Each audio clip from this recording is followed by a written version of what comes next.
Praise the lord. క్రీస్తునందు ప్రియమైన స్నేహితులారా, ఆదిమ సంఘము ఎంతగా అభివృద్ధి చెందిందో మనందరికీ తెలుసు.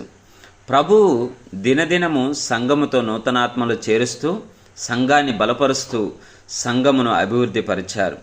ఎందువలన ప్రభువు అలాగా సంఘాన్ని అభివృద్ధి చేశారో ఇప్పుడు మనము ధ్యానం చేద్దాం. అపోస్తల కార్యములు 8వ అధ్యాయం 1వ వచనం ఈ రీతిగా సెలవిస్తూ ఉంది. ఆ కాలమందు యెరూషలేములోని సంఘమునకు గొప్ప హింస కలిగినందున అపోస్తలులు తప్ప అందరూ యూదయ సమరయ దేశమందు చెదిరిపోయిరి.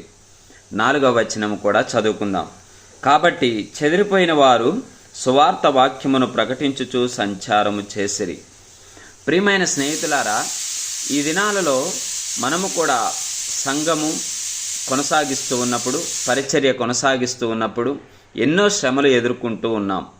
ఆ శ్రమలను బట్టి మనము పరిచర్యను ఆపివేయడము, కొన్నాళ్ళు నిలిపివేయడం చేస్తాం.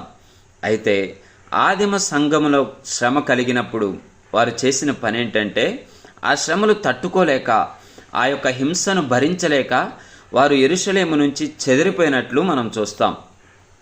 ఈ రోజున మనము కూడా ఆ హింసను భరించలేక, ఆ శ్రమలు తట్టుకోలేక చెదిరిపోతూ ఉన్నాం. కానీ ఆ దినాల్లో ఉన్నటువంటి ఆదిమ సంఘస్థులు చేసిన పని ఏంటంటే, వారు చెదిరిపోయినప్పటికీ కూడా, కాబట్టి చెదిరిపోయిన వారందరూ సువార్త వాక్యమును ప్రకటించుచు సంచారము చేసిరి. వారు ఎందు నిమిత్తము చెదరగొట్టబడ్డారు? సువార్తను ప్రకటిస్తున్నందుకు చెదరగొట్టబడ్డారు. దేవుని వాక్యాన్ని బోధిస్తున్నందుకు చెదరగొట్టబడ్డారు. వారు అయినప్పటికీ, చెదరగొట్టబడిన అంశము అదే అయినప్పటికీ కూడా వారు చెదిరిపోయిన తరువాత కూడా బోధించడము మానలేదు. చెదిరిపోయిన తరువాత కూడా సువార్తను ప్రకటించడం మానలేదు. వారు ఎక్కడున్నా దేవుడిచ్చిన ఆ గ్రేట్ కమిషన్ని కొనసాగిస్తూ ముందుకు సాగారు.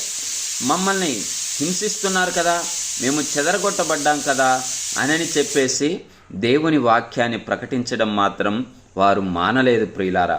అందును బట్టే ఆదిమ సంఘము దినదినాభివృద్ధి పొందింది.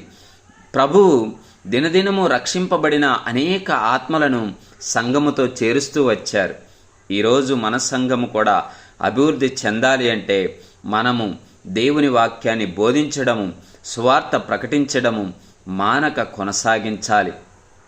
అలా కొనసాగించగలిగితే దేవుడు మన సంఘాన్ని, ఆయన సంఘాన్ని తప్పకుండా అభివృద్ధి పదములో నడిపిస్తాడు.